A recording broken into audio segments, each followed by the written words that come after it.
the classic story by H.G. Wells, retold for radio by Leslie McFarlane, with production and direction by Fred Diehl. Featured are Henry Comer as Mr. Cave, Jill Showell as Mrs. Cave, and Essa W. Young as Jacoby Vassi, in The Crystal Egg by H.G. Wells, now on Sunday Theater.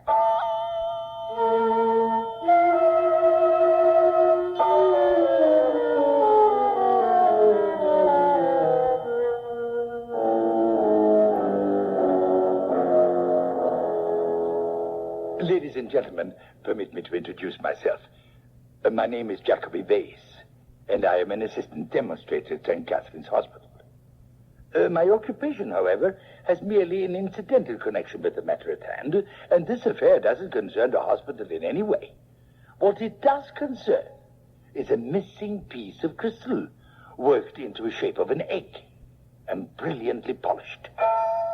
A few weeks ago, this crystal might have been seen in the window of a little shop near 7 Diehl, a shop owned by my friend Mr. Cave, who described himself as a naturalist and a dealer in antiquities. The other contents of the window were curiously varied. Some elephant tusks, 2 skulls of tigers and 1 human, several moth-eaten stuffed monkeys, a fly-blown ostrich egg or 2, and a fish tank. It was the crystal which attracted the attention of 2 men who appeared in front of the window one morning. These men, in turn, attracted the attention of Mrs. Cave, who was inside the shop with her husband. Who's them 2? I've never seen them before. The tall, thin one, he's a clergyman. And that other, the one with the black beard, he looks like a Hindu. They seem to be interested in the crystal. Maybe they'll buy it. It's a useless bit of junk, but you never can tell. They're coming in. Good morning. My friend and I were looking at the crystal in the window. What is the price? That crystal? £5. £5? Oh, no, that's much too high. £5 is my price. It is all right, Mr. Parker. Give him £5. That's a lot of money. However, if you say so. Don't bother. As a matter of fact, the crystal isn't entirely free for sale. Charles! Not free for sale? Then why didn't you say so? You said £5. Well, I just remembered. Another purchaser. There's someone else interested. In that case, let's forget it. Just a minute, gentlemen. That crystal is for sale, and £5 is a good enough price. I can't think what you're about, Charles, not to take the gentleman's offer. I have a right to run my own business. It's my business as well as yours, and I say £5 is a good price. Very well. We'll give you £5. I tell you, I can't sell it. I promised to hold it. You didn't tell me anything about it. When did this happen? It happened this morning. Who are you holding it for? A customer. I didn't see any customer. When was he here? A few minutes after I opened the store. What was his name? I don't know. He didn't leave his name. Then he won't be back. Take the £5 and give the gentleman the crystal. I said I'm not free to sell it. Oh, you're the most It seems exasperating. clear that we are getting nowhere. If I may make a suggestion. To be fair to this other party, perhaps we should give him a little time. Let us say 2 days. Very well. 2 days. Charles, you're a fool. Sell it now. No. We shall wait. 2 days. Good morning. Well, you're a fine one. What's the matter with you? Nothing the matter with me. That worthless chunk of glass that's been sitting in the window for a month. You must be out of your mind. It isn't worthless. It ought to bring 10 guineas at least. Who's going to offer 10 guineas? The other customer. You're lying. There is no other customer. I declare I simply don't understand what you're up to. Throwing £5 out of the window. I could have bought a new dress. I could have had a trip to Richmond. Oh, my dear. Don't you my dear me. Oh, I'm so upset. I'm going upstairs to lie down. And you can get your own dinner.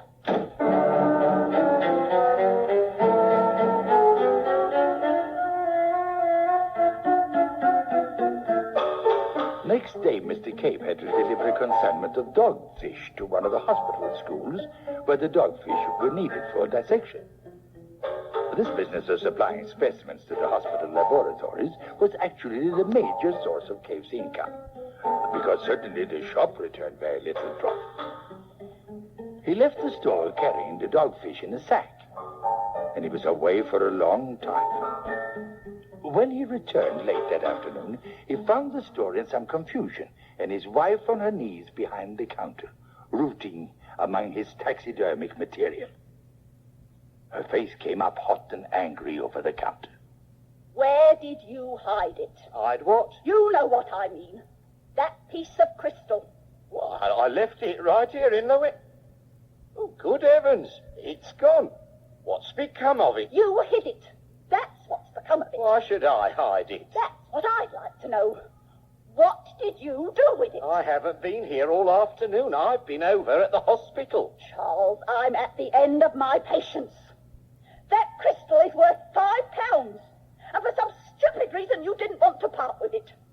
Just last week I found it in the desk in your workroom after you'd been up half the night. Now I want to know what you've done with it. I haven't done anything with it. Well, someone must have slipped into the store and taken it out of the window. If anyone came into the store, I would have known it. What did you do with that crystal? I tell you, I didn't do anything with it. I'm as much in the dark as you are. You're lying. I think you sneaked it out of here and sold it and pocketed the money. Money that belongs to both of us. Oh, that's ridiculous. It must be around somewhere. Maybe you took it out of the window and set it down somewhere and forgot where you left it. I didn't take it out of the window. I remembered.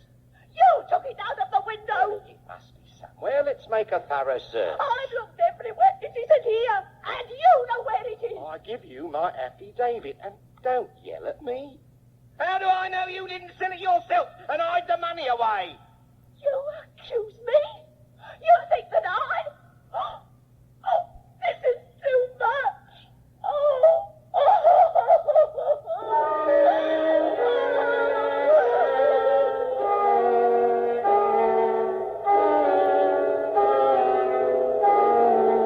The discussion ended for Mrs. Cave in a peculiar nervous condition, midway between hysterics and the muck. I have no doubt she gave her husband a very bad time. And next day, when a clergyman and a young Hindu returned... As you see, we've come back.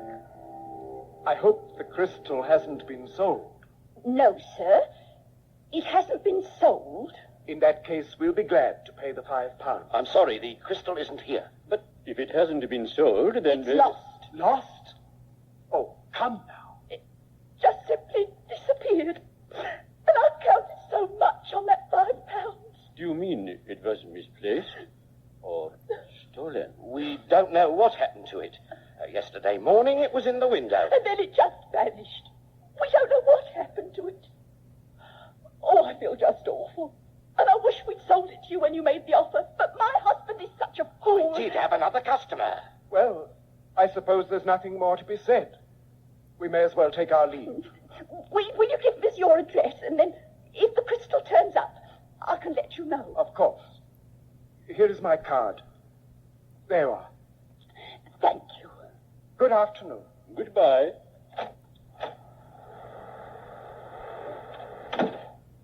There goes £5 walking right out that door. And I still think you know what happened to that crystal. For the 100th time, I haven't the faintest idea where it is.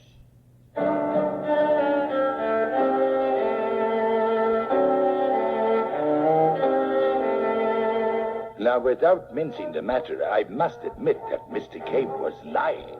He had been lying all along. He knew perfectly well where the crystal was. It was in my study, on the sideboard, partially covered by a black velvet cloth. Mr. Cave had taken the thing to the hospital, hidden in a dogfish sack. I was one of Mr. Cave's very few friends, and he called on me that afternoon. What can I do for you? Well, I came to ask you a favor. I have something here in this bag. I'd like to leave it here for a while, if I may. As you see, it's a piece of crystal. A crystal egg? It's beautiful. But why leave it here? Well, 2 men want to buy it, a clergyman and a young Hindu gentleman. And my wife is very upset because I don't want to sell it. There They're offering £5. It seems a fair price for a piece of crystal. Mr. Vase, I wouldn't part with that crystal at any price. Oh, for heaven's sake, why? I see visions in it. Visions? Are you serious? Oh, I am indeed. Let me show you something. I brought along this blue velvet cloth. It comes from the shop where I once used it as a background to the mineral collection. Now then, will you be good enough to draw the curtains? Very well. Now, if you'll sit down at the table and hold the crystal in the bowl of your hands. Now then, I'll cover your head with the cloth so that you'll be looking at the crystal in the darkness. Do you see anything? Oh, nothing at all. Well, your eyes haven't adjusted to the darkness yet. If you'll give yourself a little time... Yes. Oh, yes, there is a faint glow. Oh, good. It should get stronger. Oh, it is. It is getting much stronger. Why, the thing is phosphorescent. Keep looking directly at it. Tell me what you see. The light seems to be rising inside the egg. It's like looking into a hollow sphere or some luminous vapor. Is it assuming any shape, anything recognizable? No. It's like smoke or some kind of gas. Oh, well, I'll remove the cloth now. It isn't glowing anymore. No, in an ordinary everyday light, it's merely an ordinary everyday piece of crystal. And what did you mean by seeing visions? That crystal came into my possession along with some other oddments as a forced sale of another curiosity dealer's effects. Well, I'd no idea that it had any special properties. As a matter of fact, I thought I'd be lucky to get 10 shillings for it. Well, it hung on my hands at that price for several months, and I was thinking of reducing the figure when I made a singular discovery. About 3 o'clock one morning, I happened to go into the shop. Well, it was very dark, except in one spot where I could see an unusual glow of light. The egg? The crystal egg. You see, there was a ray of light slanting through a window shutter, and when this ray of light fell upon the egg, it seemed that this light began to writhe inside the substance of the crystal. So after that, I used to come down every night and gaze at the egg and turn it round in my hands. And then, early one morning, I happened to turn it at a certain angle, and suddenly I saw something. Something? Came and went in a flash. But just for a moment, I had the impression that the egg opened up to me a view of a strange countryside. A countryside? It was nothing I'd ever seen before. And I didn't see it again until the next night, when I discovered that if I peered into the crystal at an angle of about 137 degrees from the direction of the illuminating ray, the picture could be seen again. And there was movement in it. What sort of movement? Objects, strange objects, moving slowly, but in an orderly manner, like real things. Oh, but there's no use trying to describe them. You'll have to see for yourself. But when I looked into the crystal, I could see nothing but that smoky light. Will you be free tonight? Yes, I'll be here. Supposing I return after dark. Perhaps we can manage to set up the proper conditions. It takes complete darkness and a very narrow ray of light. Very well, Mr. Cave, I'll be expecting you.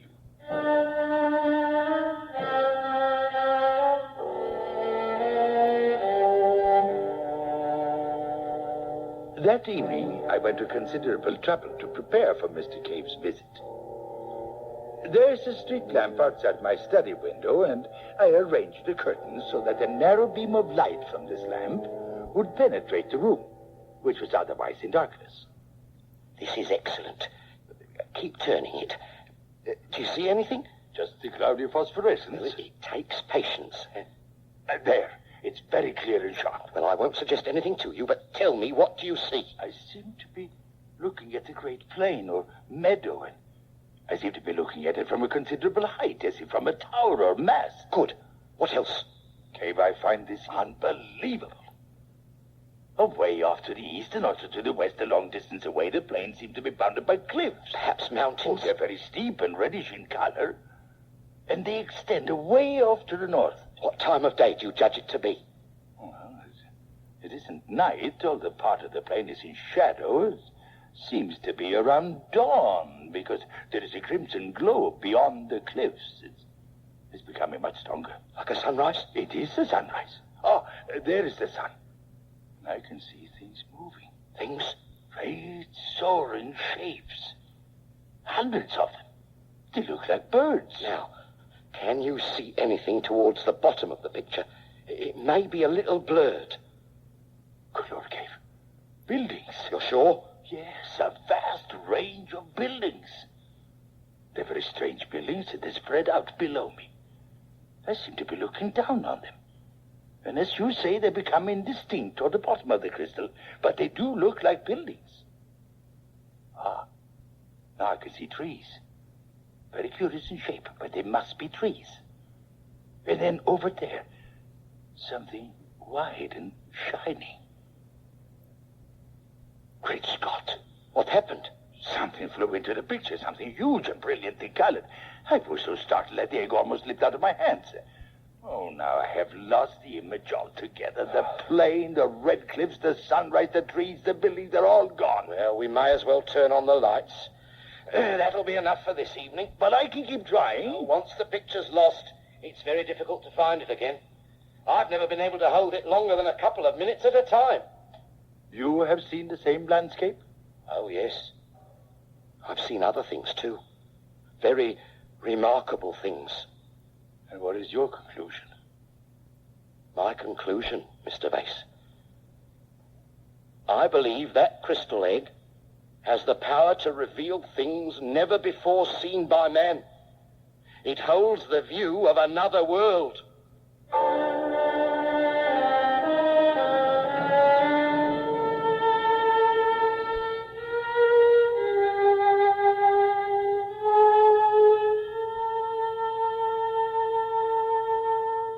Where was this strange place we had seen in the crystal?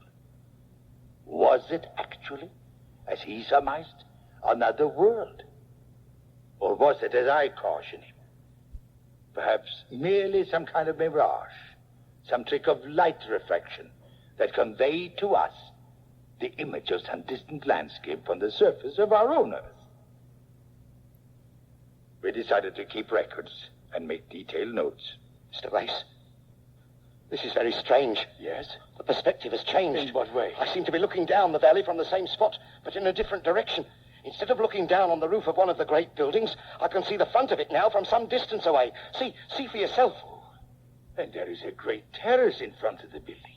Down the middle of the terrace. Do you see those high masts? Masts or poles of some kind. They're very huge, but very graceful. With some small shiny objects at the top. And now below the terrace, I can see a wide lawn with... Cave, there are creatures on that lawn. Like beetles. But much, much larger. And they aren't moving.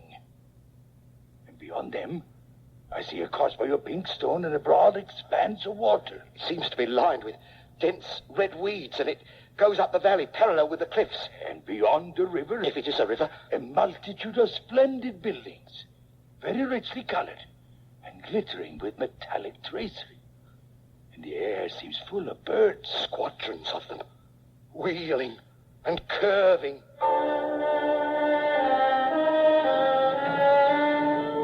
Ladies and gentlemen, I could see those flocks of birds very clearly. And then suddenly something flapped repeatedly across the vision, like the fluttering of a jeweled fan or the beating of a wing. And a face, or rather the upper part of a face, with very large eyes, came, as it were, close to my own and on the other side of the crystal. I was so startled and so impressed by the absolute reality of those eyes that I drew my head back from the crystal to look behind it. And as I blinked, the glowing crystal faded and went out. That ended our conversations for the time, but on the following night we resumed our studies. As it turned out, for the last time. And now the landscape is becoming clearer. The broad valley, the gardens, the great buildings. Can you see the bird-like creatures? Oh, yes. Many of them. Do you think they are birds? Inasmuch as they can fly. But they're creatures. And their faces aren't the faces of birds. When I first saw them in my own shop, I thought they might be some diurnal species of bat. And then, when I saw their faces more clearly, I thought, well, this is grotesque. You thought what? You see, that their heads are round and curiously human, so I thought they might be cherubs. Cherubs? Well, it's absurd, of course, but the thought did cross my mind. Look, I can see several of them now. Tell me how they appear to you. They have broad, silvery wings. But not feathered. No, not feathered. A sort of butterfly wing with the curved ribs. I noticed something odd about those great buildings. They have no doors. That's right. Just the huge circular windows. Oh, I can see one of the creatures approaching a window now. He's folding his wings. Now they look almost like thin rods. And he's hopping through the window into the building. Sir Base, I have a feeling that these creatures own the buildings. Just a minute, Sir. Along the causeway by the canal, there is something advancing with extraordinary rapidity. One of the creatures? No, much larger. It's a mechanism of some kind. A machine? Like no machine I ever saw before. Oh, now it's gone. Can you see the masts? Oh, yes. Each with its glittering crystal, just like our own. Now I can see one of the creatures fluttering up to one of the masts. It folds its wings, coils its tentacles around the mast. Now it stares fixedly into the crystal. There's a relationship, Mr. Base. Either my crystal is in two worlds at once, or it has some peculiar relation or sympathy with another and exactly similar crystal in that other world. So that what is seen by the crystal in the other world is visible to us in our crystal here. But what is that other world? Another planet, Mr. Cave. Another planet, millions of miles away.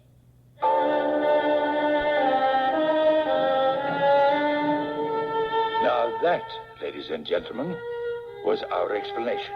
And to me it seems plausible. But you will want to know what happened next. Mr. Cave took the crystal back home with him.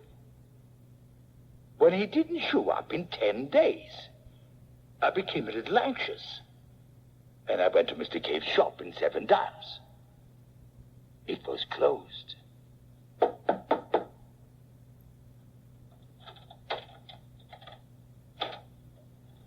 Yes, Mrs. Cave? that's right. You're in mourning, Mrs. Cave. Has something happened? My husband. He died about a week ago. Died? I'm shocked to hear it, Mrs. Cave. I found him dead in his workshop early one morning. There was a blue velvet cloth lying at his feet and a crystal in his hands. A crystal I thought was lost. Indeed. If you'll excuse my... It isn't here, if that's what you want to know. There was a clergyman. He once offered £5 for it, but I lost his address. So another dealer offered to take over the stock. Man named Smith, on Great Portland Street.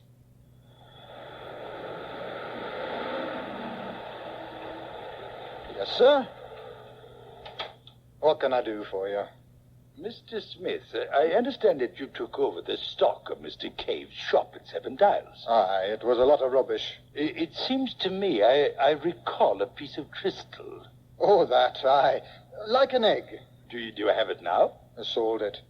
Tall, dark chap in grey. Tall, dark man in grey. Was he a clergyman? Not this chap.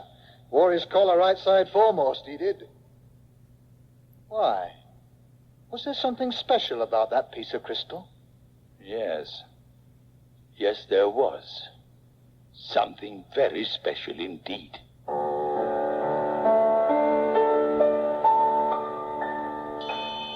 Since that time, I have been engaged in very diligent search. I have placed advertisements in the journals that collectors read. I made inquiries of the various dealers. I've even placed advertisements in the personal columns of the newspapers. These have had one curious result. Mr. Vase? Yes? I'm the Reverend James Parker. Oh, how do you do? This is my young friend, the Prince of Boscuni in Java. Oh, an honor indeed. Mine, sir. A friend of ours, a dealer, passed along word that you were looking for us. That's right. I thought you could enlighten me about your interest in a piece of crystal. No, the crystal egg. Oh, yes. But there was no interest. Merely idle curiosity. But you offered £5 for it. I am an extravagant man. I became eager to buy, merely because Mr. Cave was so oddly reluctant to sell. And that was all. That was all. Well, ladies and gentlemen, there you have it. The crystal egg remains undiscovered, and I am making this one last effort before abandoning my search. For all I know, the crystal egg may, at the present moment, be within a mile of me, decorating a mantelpiece or serving as a paperweight, its remarkable functions all unknown. I believe the crystal on top of one of those masts on that other planet, and Mr. Cave's crystal egg to be in some physical way en rapport. I also believe that the terrestrial crystal must have been sent hither from that other planet to give the people of that planet a nearer view of our affairs. So whoever has the crystal egg, if you are listening to me now, I appeal to you, not for myself, but in the interest of science and human knowledge. Come forward and return it to science and to the world.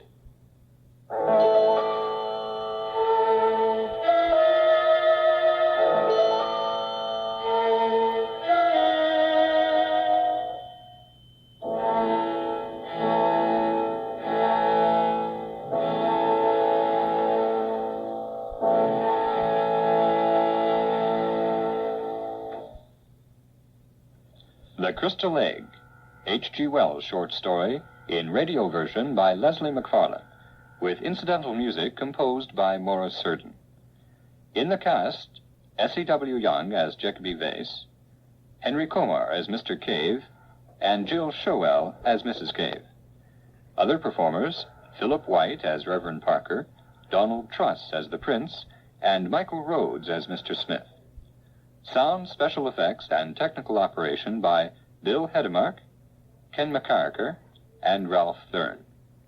The Crystal Egg was produced and directed by Fred Diehl from the CBC's Calgary studios.